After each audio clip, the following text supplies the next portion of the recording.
মানুষ, আদব কায়দা কোনোটাতেই কোনো ঘাটতি নেই। কখনোই সে বিনীত স্বর ছাড়া আমরা তার অন্য কোনো ঘটনা আমরা শুনিনি।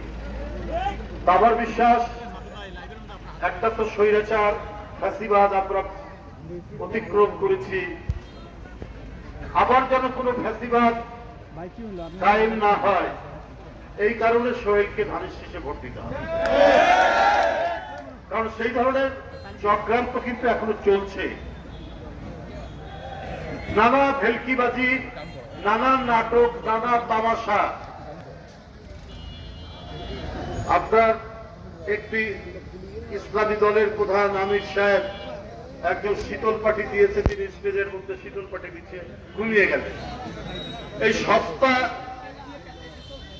ঘরদাবি করে মানুষের মন জয় করা যায় না। উনি আল জাজিরায় সাক্ষাৎকার দিয়েছেন। একবার উনি বললেন যে দেশের প্রচলিত আইন অনুযায়ী আমরা রাষ্ট্র পরিচালনা করব যদি আমরা জিতি। তখন সাংবাদিকরা প্রশ্ন করলো, আপনাদের এই তো আপনাদের কি বলে যে মূল যে দলীয় যে ইস্যু, আপনাদের যে গঠনতন্ত্র বা আপনাদের যে ম্যানিফেস্টো, সেখানে তো আপনারা শরিয়া আইনের কথা বলেছেন। তারপরে তিনি বললেন যে ধাপে ধাপে ধাপে ধাপে আমরা শরিয়া আইন দিকে যাব।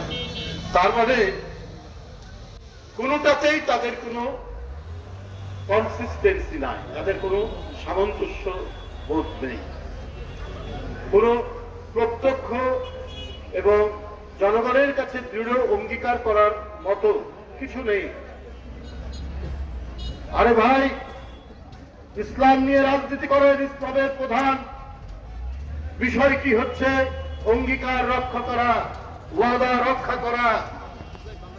চলতে হয় সিরাতুল মুস্তাকিম, সরল সোজা পথে। আপনি আমির সাহেব, আপনাকে দেখছি আপনি যখন যেটা সুবিধা মনে করছেন, কোন পথ দিয়ে, কোন রাস্তা দিয়ে, কোন গলি দিয়ে ঢুকলে পরে ক্ষমতায় যাওয়া যাবে, এর জন্য আপনি দিন রাত কাজ করছেন।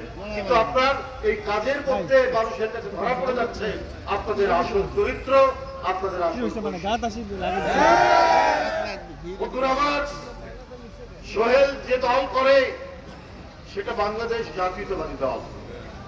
এই দলের ঐতিহ্য আছে, এর প্রতিষ্ঠাতা ৭১-এর স্বাধীনতার ঘোষক, এর প্রতিষ্ঠাতা ৭ই নভেম্বরের ঘোষণার ৭ই নভেম্বরে তিনি যখন রাষ্ট্র ক্ষমতার পদপ্রদীপের আলোয় যখন আসলেন, তখন তিনি উন্মুক্ত করে দিলেন গণতান্ত্রিক সমস্ত ব্যবস্থা, সমস্ত রাজনৈতিক দলকে উন্মুক্ত করে দিলেন, খবরের কাগজ পড়ার অধিকার উন্মুক্ত করে দিলেন, মানুষের সকল অধিকারকে তিনি প্রতিষ্ঠা করলেন।